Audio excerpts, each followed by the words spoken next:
ഹരേ കൃഷ്ണ. ഹരേ കൃഷ്ണ. ഓം നമോ ഭഗവതേ വാസുദേവായ. ഓം നമോ ഭഗവതേ വാസുദേവായ. ഓം നമോ ഭഗവതേ വാസുദേവായ. ഓം അജ്ഞാനതിമിരാന്തസ്യ ജ്ഞാനാഞ്ജനാശലാകയാ ചക്ഷുരുന്മീലിതം യേന തസ്മൈ ശ്രീഗുരവേ നമഃ. നമോ വിഷ്ണുപാദായ കൃഷ്ണപ്രേഷ്ഠായ ഭൂതലേ ശ്രീമതേ ഭക്തിവേദാന്ത സ്വാമിനിധി നാമിനേ. നമസ്തേ സാരസ്വതേ ദേവേ ഗൗരവാണി പ്രചാരിണേ നിർവിശേഷ ശൂന്യവാദി പാശ്ചാത്യദേശധാരിണേ. ജയ ശ്രീ കൃഷ്ണ ചൈതന്യ പ്രഭു നിത്യാനന്ദ ശ്രീ അദ്വൈത ഗദാധര ശ്രീവാസാദി ഗൗരഭക്തവൃന്ദ. ഹരേ കൃഷ്ണ കൃഷ്ണ കൃഷ്ണ ഹരേ ഹരേ, ഹരേ രാമ രാമ രാമ ഹരേ ഹരേ. ഹരേ കൃഷ്ണ. ശ്രീ ശ്രീ രാധാ ഗോവിന്ദ ടെമ്പിൾ ഇസ്കോൺ മാംഗ്ലൂരിന്റെ 18 ദിവസത്തെ ഭഗവത്ഗീത ക്ലാസ്സിലേക്ക് എല്ലാവർക്കും സ്വാഗതം. ഹരേ കൃഷ്ണ. എല്ലാവർക്കും പ്രണാമം. 15 പുരുഷോത്തമ യോഗം 15ാമത്തെ ദിവസമാണ് നമ്മുടെ ക്ലാസ് തുടങ്ങിയിരിക്കുന്നത്.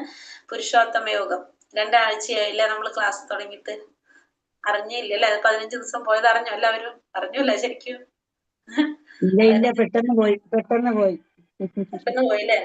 18 ദിവസത്തെ ഭഗവത്ഗീത ക്ലാസ് എന്ന് പറഞ്ഞു വന്നു. ഇപ്പൊ ഭാഗവതം ക്ലാസ്സിലും കയറി തുടങ്ങി.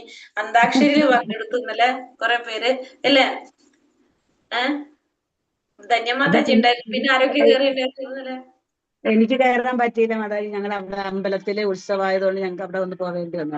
മാതാജി, അല്ലെങ്കിൽ നമുക്ക് ഫസ്റ്റ് പോവായിരുന്നു. ഫസ്റ്റിലേക്ക് 14 മാർക്ക് കിട്ടി, 14 പോയിന്റ് കിട്ടിയത്. അയ്യോ. എന്നാലും നമ്മൾ പിടിച്ചു നിന്നു. ഹരേ കൃഷ്ണ. അപ്പൊ അടുത്തേക്ക് നമുക്ക് നോക്കാം എല്ലാവർക്കും. ഹരേ കൃഷ്ണ. പിന്നെ അപ്പൊ നമ്മള് 15ാമത്തെ അധ്യായം പുരുഷോത്തമ യോഗം. ഇതില് ഭഗവാനെ കുറിച്ചാണ് ഭഗവാൻ പറയുന്നത്. അപ്പൊ നമ്മൾ 13ാമത്തെ അധ്യായത്തിൽ പറഞ്ഞു അല്ലെ? എന്തൊക്കെയാണ്? പ്രകൃതി, പുരുഷൻ, ക്ഷേത്രജ്ഞൻ. അതിൽ നമ്മള് ക്ഷേത്രജ്ഞനെ കുറിച്ച് 13 പറഞ്ഞു, 14 പ്രകൃതിയെ കുറിച്ച് പറഞ്ഞു, ഇതിലാണെങ്കിൽ പുരുഷനെ കുറിച്ച് പറയുന്നത്. അപ്പൊ 15ാമത്തെ അധ്യായം. അപ്പൊ ഈ 14ാമത്തെ അധ്യായത്തിൽ നമ്മൾ ഇന്നലെ എന്തൊക്കെയാ കണ്ടത്? ഇന്നലെ 14 ഭൗതിക പ്രകൃതിയുടെ ത്രിഗുണങ്ങളെ കുറിച്ചാണ് നമ്മൾ ഇന്നലെ പറഞ്ഞത് അല്ലെ? തമോ ഗുണം, 3 ഗുണങ്ങൾ: സത്വഗുണം, രജോ ഗുണം, തമോ ഗുണം. സത്വഗുണം നമ്മൾ എങ്ങനെയാ ബന്ധിക്കുന്നത് ഈ ഭൗതിക പ്രകൃതിയില്? സുഖം കൊണ്ടും ജ്ഞാനം കൊണ്ടും. സത്വഗുണം എങ്ങനെയാണ്? സുഖം കൊണ്ടും ജ്ഞാനം കൊണ്ടാണ് നമ്മളെ. പിന്നെ അത് കഴിഞ്ഞിട്ട് സത്വഗുണത്തിലുള്ളവരപ്പൊ എന്താണ്? ഭൗതിക സുഖ സൗകര്യങ്ങളൊക്കെ ഉള്ളവരായിരിക്കും. അസുഖം കൊണ്ട് ഇങ്ങനെ ജീവിച്ചു പോവുക. അങ്ങനെയാണ് അവര് ചിന്തിച്ചു പോവുക. രജോ ഗുണത്തിലുള്ളവരാണെങ്കിലോ സുഖസൗകര്യങ്ങൾക്ക് വേണ്ടി ജീവിക്കും. അതെ, ഭൗതികമായിട്ടുള്ള ആഗ്രഹങ്ങൾ കൂടുതലായിരിക്കും. ഫലോദിഷ്ട കർമ്മങ്ങളോട് അല്ലെ? അപ്പൊ അവരെന്ത് ചെയ്തുകൊണ്ടിരിക്കും? ഫലോദിഷ്ട കർമ്മങ്ങൾ ചെയ്തുകൊണ്ടേയിരിക്കും. അപ്പൊ അവർക്ക് ഇങ്ങനെ ചെയ്തുകൊണ്ടിരിക്കാന്നല്ലാതെ വേറെ ഒന്നിനെ കുറിച്ച് ചിന്തിക്കാനൊന്നും നേരെ ഉണ്ടാവില്ല അവർക്ക്. അപ്പൊ ചിലപ്പോ അത് നടന്നില്ലെങ്കിൽ അവർക്ക് എന്ത് വരാം? പ്രയാസം വരാനൊക്കെ സാധ്യതയുണ്ട്. പിന്നെ ലാസ്റ്റ് തമോ ഗുണം, നിദ്ര,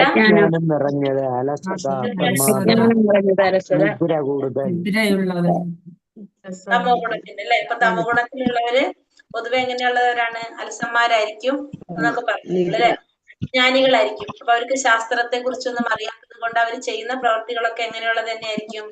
ശാസ്ത്രവിരുദ്ധ പ്രവർത്തികളായിരിക്കും. അതായത് മറ്റുള്ളവർക്ക് അംഗീകരിക്കാൻ പറ്റുന്ന കാര്യങ്ങളായിരിക്കണം എന്നില്ല ആര് ചെയ്യുന്നത്? തമോ ഗുണത്തിലുള്ളവര്. നമ്മള് 3 ഗുണത്തിലുള്ളവരെ കണ്ടു. സത്വഗുണത്തിലുള്ളവര് മരണപ്പെടുമ്പോ ഉന്നത ലോകങ്ങളിലേക്ക് പോകും, അതായത് ഭൂമിക്ക് മുകളിലുള്ള ലോകങ്ങളിലേക്ക് പോകാം. പിന്നെ രജോ ഗുണത്തിലുള്ളവരാണെങ്കിൽ ഭൂമിയിൽ വന്ന് ജനിക്കും. തമോ ഗുണത്തിലുള്ളവരാണെങ്കിൽ നീചമായ തലങ്ങളിലേക്ക് പോകുന്നു നമ്മൾ കണ്ടു. ഈ 3 ഗുണത്തിനെ മറികടക്കാനായിട്ട് ഭഗവാൻ പറഞ്ഞു. അർജുനൻ ചോദിക്കുന്നുണ്ട് അല്ലെ? ഈ 3 ഗുണത്തിനെ എങ്ങനെ മറികടക്കാനായിട്ട് സാധിക്കും? അപ്പൊ എന്താണ് ഭഗവാൻ പറഞ്ഞു കൊടുക്കുന്നത്? ഏതൊരു പരിസ്ഥിതിയിലും പിഴയ്ക്കാതെ ഭക്തിയുടെ സേവനം ചെയ്യുകയാണെങ്കിൽ നമുക്ക് എന്ത് സാധിക്കും? ഇതിനെ മറികടക്കാനായിട്ട് സാധിക്കും എന്നാണ് ഭഗവാൻ പറഞ്ഞു കൊടുക്കുന്നത് അല്ലെ? ഏത് പരിസ്ഥിതിയിലും നമ്മൾ എന്ത് ചെയ്യണം? പിഴയ്ക്കാതെ ഭക്തിയുടെ സേവനം. നമുക്ക് എന്തൊക്കെ കാര്യങ്ങൾ ഉണ്ടെങ്കിലും നമ്മൾ എന്ത് ചെയ്യണം? ഇതും കൂടെ കൊണ്ടുപോകാനായിട്ട് ശ്രമിക്കണം. നമ്മള് നമ്മുടെ സാഹചര്യങ്ങൾ അനുകൂലമല്ലെങ്കിൽ അതിനെ നമ്മൾ അനുകൂലമാക്കി മാറ്റണം. അങ്ങനെയാണ് നമ്മൾ ചെയ്യേണ്ടത്. അനുകൂലേന കൃഷ്ണാനുശീലനം ഭക്തിരുത്തമ എന്ന് പറയുന്നത്. ഭക്തിയിൽ ഏറ്റവും ഉത്തമമായ ഭക്തി എന്ന് പറയുന്നത് ഭഗവാൻ അനുകൂലമായ രീതിയിൽ ഭക്തി ചെയ്യണം. അപ്പൊ നമ്മൾ എന്ത് കാര്യം ഭഗവാൻ അനുകൂലമാക്കിയിട്ട് മാറ്റാം. നമുക്ക് വേണ്ട എന്ന് പറയാൻ നമുക്ക് എളുപ്പത്തിൽ സാധിക്കും. ഒരു കാര്യം ചെയ്യാൻ പറ്റില്ല എന്നുള്ളത് നമുക്ക് എളുപ്പത്തിൽ ചെയ്യാൻ പറ്റും അല്ലെ. അപ്പൊ നമുക്ക് ഇന്ന കാരണം കൊണ്ട് എനിക്ക് ഇത് ചെയ്യാൻ പറ്റില്ല, ഒന്നും ചെയ്യണ്ട, നമുക്ക് ഇന്ന് ക്ലാസ്സിൽ കയറണ്ട, കഴിഞ്ഞു. പക്ഷെ നമ്മൾ എന്ത് ചെയ്യാ, അതിന്റെ കൂടെ ഇതും കൂടി ചെയ്തു കൊണ്ടുപോകാൻ നോക്കണം. എങ്ങനെയെങ്കിലും നമ്മളത് നമുക്ക് അനുകൂലമാക്കിയിട്ട് മാറ്റാനായിട്ട് ശ്രമിക്കാം. അങ്ങനെയാണ് നമ്മൾ എന്ത് ചെയ്യേണ്ടത്, ഇത് ചെയ്യാം, ഭക്തി ചെയ്യേണ്ടത്. അപ്പോഴാണ് നമുക്ക് ഈ പറഞ്ഞ പോലെ ഈ ത്രിഗുണങ്ങളെയൊക്കെ മറികടക്കാനും എല്ലാത്തിനും നമുക്ക് സാധിക്കുന്നത്. ഇപ്പോഴും നമ്മളിത് സ്റ്റോപ്പ് ചെയ്യാതെ നമ്മൾ എന്ത് ചെയ്യണം, നമുക്ക് നമ്മളെ സാഹചര്യങ്ങൾ നമുക്ക് മാറ്റാൻ സാധിക്കണമെന്നില്ല പെട്ടെന്ന്.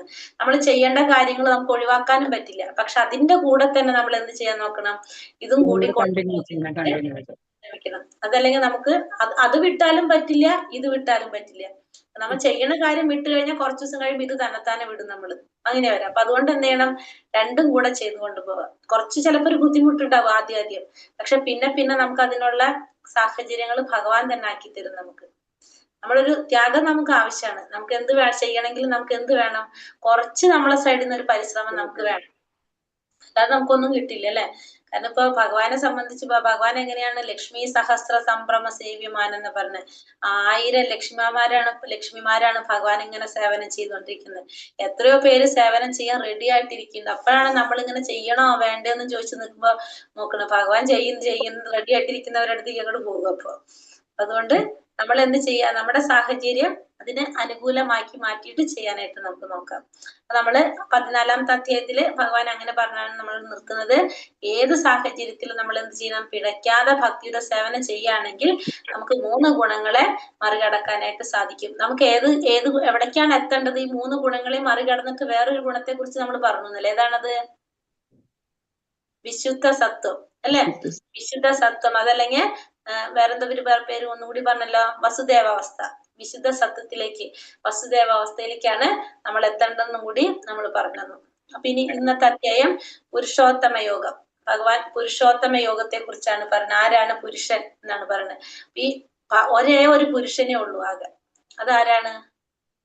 ഭഗവാൻ മാത്രാണ്. ശരിക്കും പുരുഷൻ എന്ന് പറഞ്ഞാൽ ആസ്വാദകൻ എന്നാണ് അർത്ഥം. പുരുഷൻ എന്ന് പറഞ്ഞാൽ ആസ്വാദകൻ. നമ്മൾ ഈ പറയുന്ന പുരുഷനല്ല. നമ്മൾ പറയുന്ന പുരുഷൻ എങ്ങനെയാണ്, ശരീരം കൊണ്ടാണ് നമ്മൾ പറയുന്നത് അല്ലെ. നമ്മൾ ആ ശരീരം കൊണ്ടാണ് ഒരു വ്യക്തി പുരുഷനാണോ സ്ത്രീയാണോ എന്ന് തീരുമാനിക്കുന്നത്. അതല്ല ഇവിടെ പറയുന്ന പുരുഷൻ എന്ന് പറഞ്ഞാൽ ആസ്വാദകൻ എന്നാണ് അർത്ഥം. അപ്പൊ ആകെ ഒരേ ഒരു ആസ്വാദകൻ, അത് ആര് മാത്രം? ഭഗവാൻ മാത്രം. ബാക്കി എല്ലാവരും ആരാണ്? സേവകരാണ്. ഭഗവാന്റെ നിത്യദാസന്മാരാണ് എല്ലാവരും. നമ്മളൊക്കെ ഭഗവാന്റെ സേവകർ അല്ലെങ്കിൽ ദാസന്മാരാണ്. ഓരോരു പുരുഷൻ അത് പരമദിവ്യോത്തമ പുരുഷനായ ഭഗവാൻ മാത്രമാണ്. നമ്മൾ ഈ പറയുന്ന പുരുഷൻ എന്താണ്? നമ്മുടെ ഈ ഭൗതിക ലോകത്തില് നമ്മൾ ഈ ശരീരം കൊണ്ട് തീരുമാനിക്കുന്നതാണ് ഒരാൾ പുരുഷനാണ്, ഒരാൾ സ്ത്രീയാണത്. ശരീരം കൊണ്ട് മാത്രം പറയുന്നതാണത്. മനസ്സിലായല്ലോ? അപ്പൊ പുരുഷൻ എന്ന് പറഞ്ഞാൽ യഥാർത്ഥത്തിൽ പുരുഷൻ ആസ്വാദകൻ എന്നാണ് അർത്ഥം. ഒരേ ഒരു ആസ്വാദകൻ ആര് മാത്രം? ഭഗവാൻ മാത്രം. ഇതാണ് ഇതിൽ പറയുന്ന പുരുഷൻ. ഹരേ കൃഷ്ണ. നമ്മുടെ അധ്യായം 15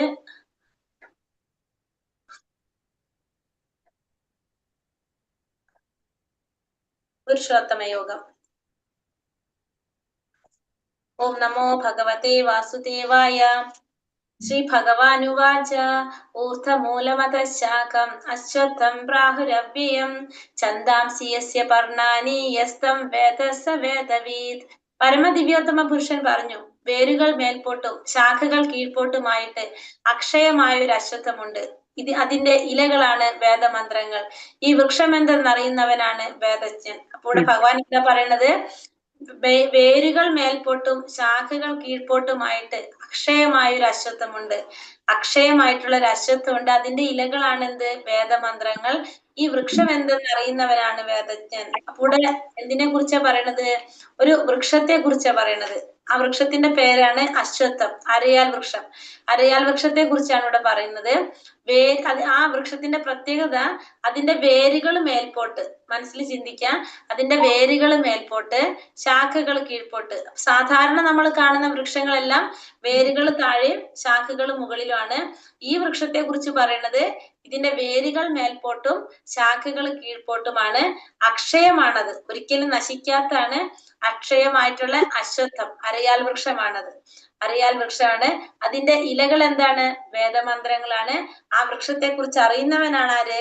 വേദജ്ഞൻ. അപ്പൊ വൃക്ഷത്തിന്റെ ഇലകള് വേദമന്ത്രങ്ങൾ, ആ വൃക്ഷത്തെ കുറിച്ച് അറിയുന്നവൻ വേദജ്ഞൻ. അപ്പൊ ഇവിടെ ഭഗവാൻ പറയുന്നത് ഭൗതികമായിട്ടുള്ള ബന്ധങ്ങളെയാണ് നമ്മളിവിടെ എന്തിനോട് പറയണത്? അരയാൽ വൃക്ഷത്തിനോട് ഉപമിച്ചിരിക്കുന്നത്. നമ്മുടെ ആ ഭൗതികമായിട്ടുള്ള ബന്ധങ്ങൾ, ഭൗതികമായിട്ടുള്ള ആഗ്രഹങ്ങളും ബന്ധങ്ങളും ഒക്കെയാണ് എന്തിൽ പറയുന്നത്? ഇവിടെ ഈ വൃക്ഷത്തിനോട് ഉപമിച്ചിരിക്കുന്നത് ഭൗതിക ബന്ധങ്ങളെയാണ് വൃക്ഷത്തിനോട് ഉപമിച്ചിരിക്കുന്നത്. അപ്പൊ ഈ വൃക്ഷത്തിനെ സംബന്ധിച്ച് എങ്ങനെയാണ് ഫലോദിഷ്ട കർമ്മങ്ങൾ ചെയ്യുക? ഭൗതികമായ ബന്ധം എന്ന് പറയുമ്പോൾ നമുക്ക് എന്താണ്?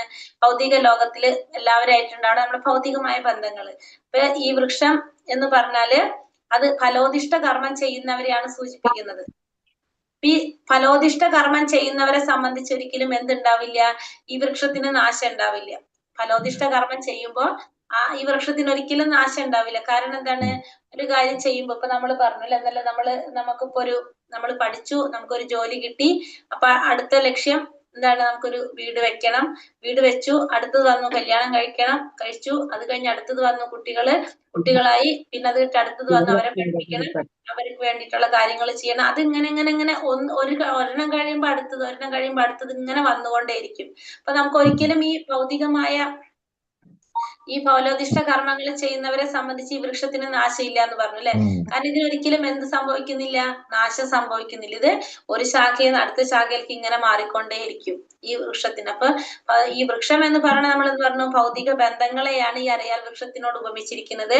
അപ്പൊ അത് എങ്ങനെയാണ്? ഒന്നിൽ നിന്ന് ഒന്നിലേക്ക്, ഒരു ശാഖയിൽ നിന്ന് അത് തീരുമ്പോൾ അടുത്തത് അത് ഇങ്ങനെ മാറിക്കൊണ്ടേയിരിക്കും. അപ്പൊ ഈ വൃക്ഷത്തിനാണെങ്കിലോ ഭൗതിക ലോകത്തിന് അതിനൊരു അതിരും ഇല്ല. ആ വൃക്ഷം എപ്പോഴും ഇങ്ങനെ നിലനിന്നുകൊണ്ടേയിരിക്കുന്നതാണ്. അതിന് നാശവും സംഭവിക്കുന്നില്ല. അത് ഒരു ശാഖയിൽ നിന്ന് അടുത്ത ശാഖയിലേക്ക് ഇതിങ്ങനെ നിന്നുകൊണ്ടേയിരിക്കും. ഈ വൃക്ഷം ആരംഭിക്കുന്നത് എവിടെ നിന്നാണ്? ഇതിന്റെ വേരുകൾ മേൽപോട്ടും ശാഖകൾ കീഴ്പോട്ടുമാണെന്ന് പറഞ്ഞു. അപ്പൊ ഈ വൃക്ഷം ആരംഭിക്കുന്നത് എവിടെ നിന്നാണ്? ബ്രഹ്മലോകത്ത് നിന്നാണ്. ബ്രഹ്മാവിന്റെ ഇരിപ്പിടത്തിൽ നിന്നാണ് എന്ത് ആരംഭിക്കുന്നത്? ഈ വൃക്ഷം ആരംഭിക്കുന്നത്. അപ്പൊ അതിന്റെ വേരുകൾ മേൽപോട്ടാണ്, ശാഖകൾ കീഴ്പോട്ടാണ്. അപ്പൊ ഇതിന്റെ ശാഖകളാണ് നമുക്ക് എവിടെ വരുന്നത്? നമ്മുടെ ഈ ഭൂലോകത്തിൽ വരുന്നത്. അതിന്റെ വേര് സ്റ്റാർട്ട് ചെയ്യുന്നത് എവിടെ നിന്നാണ്? ബ്രഹ്മാവിന്റെ ലോകത്ത് നിന്നാണ് ഇത് തുടങ്ങുന്നത്. അപ്പൊ അതുകൊണ്ട് തന്നെ നമുക്ക് എന്ത് കാണാൻ സാധിക്കില്ല? ഇതിന്റെ തുടക്കം നമുക്ക് കാണാൻ സാധിക്കില്ല, ഇതിന്റെ അവസാനം നമുക്ക് കാണാൻ സാധിക്കില്ല. കാരണം ശാഖകൾ കഴിഞ്ഞ് പിന്നെ അങ്ങനെ പോയിക്കൊണ്ടിരിക്കും. അപ്പൊ അതിന്റെ അടിവശം ഭൂമിക്ക് താഴെ നമുക്ക് സാധിക്കില്ല, മുകളില് ആ വൃക്ഷത്തിന്റെ മുകൾ ഭാഗവും നമുക്ക് കാണാനായിട്ട്, വേര് ഭാഗവും നമുക്ക് കാണാനായിട്ട് സാധിക്കില്ല. അപ്പൊ നമ്മൾ ഇത്തരത്തിലുള്ള ഒരു വൃക്ഷം നമ്മൾ കണ്ടിട്ടുണ്ടാവും. എവിടെയാണ് നമ്മൾ കണ്ടിട്ടുള്ളത്? ജലാശയത്തിൽ അല്ലെ? വെള്ളത്തിന്റെ ഒരു ജലാശയത്തിന്റെ അടുത്ത് നമ്മൾ ഇങ്ങനെ ഒരു വൃക്ഷത്തെ കാണാനായിട്ട് സാധിക്കും നമുക്ക്. കാരണം നമുക്ക് അതിന്റെ നിഴല് നമുക്കതോടെ കാണാനായിട്ട് സാധിക്കും. ശരിക്കും അപ്പൊ ഈ വൃക്ഷം എന്ന് പറയുന്നത് ആധ്യാത്മിക ലോകത്തെ ഉള്ള വൃക്ഷത്തിന്റെ ഒരു പ്രതിഫലനമാണ് ശരിക്കും എന്ന് പറയുന്നത് ഈ ഭൗതിക ലോകത്തിൽ കാണുന്ന വൃക്ഷം. അപ്പൊ ഒറിജിനലി വൃക്ഷം എങ്ങനെയാണ്? ഈ പറഞ്ഞ പോലെയാണ്. വേരുകൾ മേൽപോട്ടും ശാഖകൾ കീഴ്പോട്ടുമായിട്ടാണ് അത് ആധ്യാത്മിക ലോകത്തിൽ കാണുന്നത്. അതിന്റെ ഒരു പ്രതിഫലനമാണ് നമ്മൾ എവിടെ കാണുന്നത്? ഈ ഭൗതിക ലോകത്ത് കാണുന്നത്. അപ്പൊ ഭൗതിക ലോകത്ത് കാണുന്നത് എങ്ങനെയാണ്? വേരുകൾ താഴ്ത്തോട്ടും ശാഖകൾ മുകളിലോട്ടും. അപ്പൊ അത് അങ്ങനെ ശരിക്കും എന്താണ്? ആധ്യാത്മിക ലോകത്തിൽ കാണുന്ന വൃക്ഷത്തിന്റെ ഒരു പ്രതിഫലനമാണ് ശരിക്കും എവിടെ കാണുന്നത്? ഈ ഭൗതിക ലോകത്തില് കാണുന്നത്. അപ്പൊ ഈ ഭൗതികയോഗത്തിന്റെ മഹാത്മ്യത്തെ പ്രതിപാദിച്ചത് കേട്ട ഒരാൾ വേദങ്ങളെ കുറിച്ച് എന്ത് പറയുന്നു എന്ന് ചോദിച്ചേക്കാം.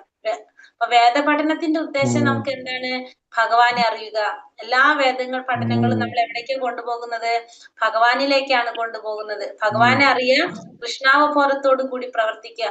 അതാണ് എന്ത്? എല്ലാ വേദപഠനങ്ങളുടെയും ഉദ്ദേശം. കൃഷ്ണാവബോധത്തോടെ ഭക്തി സേവനത്തിൽ ഏർപ്പെടുന്ന ഒരാൾ വേദജ്ഞനാകാനായിട്ട് സാധിക്കും. അപ്പൊ കൃഷ്ണാവബോധത്തോടെ ഭക്തിയുടെ സേവനം ചെയ്തു കഴിഞ്ഞാൽ വ്യക്തിക്ക് എന്തറിയാം? വേദം അറിയാനായിട്ട്, വേദജ്ഞനാകാനായിട്ട് സാധിക്കും. അധശ്ചോർത്ഥം പ്രസുദാസസ്യ ശാഖാ ഗുണപ്രവൃദ്ധാ വിഷയപ്രവാളഃ അധസ്യ മൂലാനനുസന്തതാനി കർമാനുബന്ധീനി മനുഷ്യലോകേ. ഈ വൃക്ഷത്തിന്റെ ശാഖകൾ ഭൗതിക പ്രകൃതിയുടെ ത്രിഗുണങ്ങളാൽ പോഷിപ്പിക്കപ്പെട്ട് താഴോട്ടും മേലോട്ടും പടർന്നു കിടക്കുന്നു. അപ്പൊ ഇതിന്റെ ശാഖകൾ എന്താണ്? സാധാരണ വൃക്ഷത്തിന് നമുക്കറിയാം പോഷണം കിട്ടുന്നത് എവിടെ നിന്നാണ്? വെള്ളത്തിൽ നിന്നാണ്. ഈ വൃക്ഷത്തിന് പോഷണം കിട്ടുന്നത് എവിടെ നിന്നാണ്? ഭൗതിക പ്രകൃതിയുടെ ത്രിഗുണങ്ങൾ കൊണ്ട്. അപ്പൊ സാധാരണ വൃക്ഷത്തിന് നമ്മള് പോഷണം കിട്ടുന്നത് വെള്ളം ഒഴിച്ചു കൊടുക്കുക, വെള്ളമാണ് വേണ്ടത് അതിന്. പക്ഷെ ഈ വൃക്ഷത്തിന് എങ്ങനെയാണ് പോഷണം കിട്ടുന്നത്? ത്രിഗുണങ്ങൾ കൊണ്ട്. ത്രിഗുണങ്ങളാണ് ഈ വൃക്ഷത്തിന് പോഷണം നൽകുന്നത്. ഈ വൃക്ഷത്തിന്റെ ശാഖകൾ ഭൗതിക പ്രകൃതിയുടെ ത്രിഗുണങ്ങളാൽ പോഷിപ്പിക്കപ്പെട്ട് താഴോട്ടും മേലോട്ടും പടർന്നു കിടക്കുന്നു. ഇതിന്റെ ചില്ലകൾ എന്ന് പറയുന്നത് എന്താണ്? ഇന്ദ്രിയ വിഷയങ്ങൾ. ഇന്ദ്രിയ വിഷയങ്ങൾ നമുക്ക് ഇന്ദ്രിയങ്ങളെ സന്തോഷിപ്പിക്കുക, അല്ലെങ്കിൽ ഇന്ദ്രിയ ആസ്വാദനം, ഇതൊക്കെയാണ് എന്ത് വരുന്നത്? ഇന്ദ്രിയ വിഷയങ്ങളാണ് ഇതിന്റെ ചില്ലകളായിട്ട് പറയുന്നത്. ഈ വൃക്ഷത്തിന് താഴേക്ക് ഇറങ്ങുന്ന വേരുകളുണ്ട്. അപ്പൊ ഈ വൃക്ഷത്തിന്റെ വേരുകൾ എവിടേക്കാണ് ഇറങ്ങുന്നത്? താഴേക്കാണ് ഈ വൃക്ഷത്തിന്റെ വേരുകൾ ഇറങ്ങുന്നത്. കാരണം ഈ വൃക്ഷം തുടങ്ങുന്നത് നമുക്കറിയാം മുകളിൽ നിന്നാണ്, അല്ലെ? ബ്രഹ്മലോകത്ത് നിന്നാണ് തുടങ്ങുന്നത്. അപ്പൊ ഇതിന്റെ വേരുകൾ താഴേക്കാണ്. ഇവ മനുഷ്യ സമുദായത്തിന്റെ ഫലോദിഷ്ട കർമ്മങ്ങളോട് ബന്ധപ്പെട്ടതാണ്. അപ്പൊ ഇത് മനുഷ്യ സമുദായത്തിന്റെ ഫലോദിഷ്ട കർമ്മങ്ങളുമായിട്ടാണ് ഇതിനെ ബന്ധപ്പെടുത്തുന്നത്. കാരണം അതുകൊണ്ട് തന്നെ ഈ വൃക്ഷത്തിന് ഒരിക്കലും എന്ത് സംഭവിക്കുന്നില്ല? നാശം സംഭവിക്കുന്നില്ല.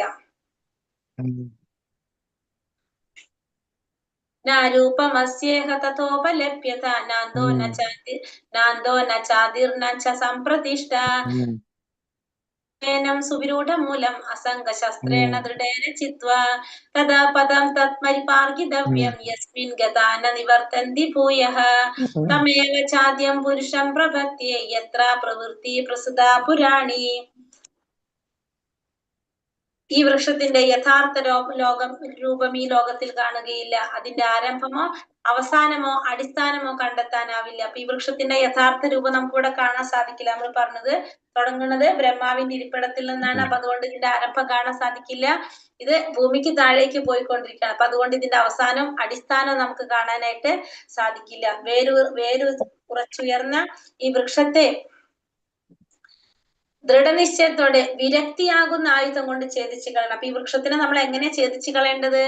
വിരക്തിയാകുന്ന ആയുധങ്ങൾ കൊണ്ട്. കാരണം ഫലോദിഷ്ട കർമ്മങ്ങളാണെന്ന് പറഞ്ഞല്ലോ നമ്മൾ എന്ത് ചെയ്യണം? ഫലം ആഗ്രഹിച്ചുകൊണ്ട് ചെയ്യുന്ന കർമ്മങ്ങള് അത് നമുക്ക് എങ്ങനെ കളയണം? വിരക്തിയാക്കുന്ന, നമുക്ക് അങ്ങനത്തെ കാര്യങ്ങളോട് വിരക്തി ഉണ്ടാകണം. ആ വിരക്തിയാകുന്ന ആയുധങ്ങൾ കൊണ്ടാണ് നമ്മൾ അതിനെ ഛേദിച്ച് കളയേണ്ടത്. എന്നിട്ട് എവിടെ ചെന്നാലാണോ തിരിച്ചു വരേണ്ടതില്ലാത്തത് ആ ദിവ്യപദം പൂകി സ്മരണാതീത കാലം മുതൽക്കേയുള്ള എല്ലാറ്റിന്റെയും ഉറവിടമായ പരമപുരുഷന് സ്വയം സമർപ്പിക്കണം.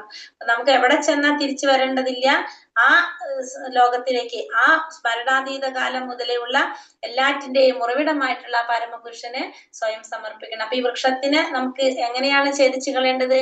വിരക്തിയാകുന്ന ആയുധം കൊണ്ട് ഛേദിച്ചു കളയണം. അപ്പൊ നമുക്ക് ഭഗവാനിൽ ഭൗതികമായ കാര്യങ്ങളോട്, നമ്മുടെ ഇന്ദ്രിയ ആസ്വാദനങ്ങളോട്, അല്ലെങ്കിൽ ഭൗതികമായിട്ടുള്ള ആഗ്രഹങ്ങൾ, ഫലോദിഷ്ട കർമ്മങ്ങളോട് വിരക്തി ഉണ്ടാകുന്നത് എപ്പോഴാണ്? ഭഗവാനോട് ആസക്തി കൂടുമ്പോ. നമുക്ക് ഒരുത്തിലേക്ക് അടുക്കുമ്പോ ഒരുത്തിന്ന് അകലും, അല്ലെ? അങ്ങനെയല്ല സംഭവിക്കുക. ഒരുത്തിലേക്ക് അകലുമ്പോ ഒരുത്തിലേക്ക് അടുക്കും. അപ്പൊ നമുക്ക് ഭഗവാനോട് ആസക്തി കൂടുന്നതിനനുസരിച്ച് നമുക്ക് എന്ത് വന്നുകൊണ്ടിരിക്കും? ഭൗതിക വിഷയങ്ങളിലുള്ള വിരക്തി വന്നുകൊണ്ടിരിക്കും. അപ്പൊ നമ്മൾ എന്ത് ചെയ്യണം? ഭഗവാനിലേക്ക് നമ്മൾ കൂടുതൽ അടുക്കാനായിട്ട് ശ്രമിക്കുക. അപ്പൊ സ്വാഭാവികമായിട്ട് നമുക്ക് എന്ത് വരും? ഭൗതികമായിട്ടുള്ള വിഷയങ്ങളോട് നമുക്ക് ആസക്തി കുറഞ്ഞുകൊണ്ടിരിക്കും. അപ്പൊ ഇവിടെ ഭഗവാനോട് ആസക്തി ഉണ്ടാകുമ്പോ ഭൗതിക കാര്യങ്ങളില് തന്നെത്താന് വിരക്തി ഉണ്ടാകും. ഞാൻ എന്റെ പിതാവിന്റെ പുത്രൻ, പിതാവ് ഇന്നയാളുടെ പുത്രൻ എന്നിങ്ങനെ ആരാഞ്ഞു പോയാൽ ഒടുവിൽ ബ്രഹ്മാവിലും ബ്രഹ്മാവിന് പിറവി കൊടുത്ത ഗർഭോദകശായി വിഷ്ണുവിലും എത്താം, പിന്നെ ശ്രീ ഭഗവാനിലും എത്താം. അപ്പൊ നമ്മളെ അന്വേഷിക്കുകയാണ്, നമ്മൾ ആരാണ്, നമ്മൾ എന്താണ്, നമ്മൾ അന്വേഷിച്ചു പോയി കഴിഞ്ഞാല് നമുക്ക് എങ്ങനെ മനസ്സിലാക്കാം?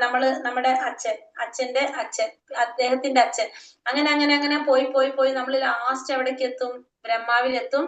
ബ്രഹ്മാവിൽ എവിടേക്ക് എത്തും?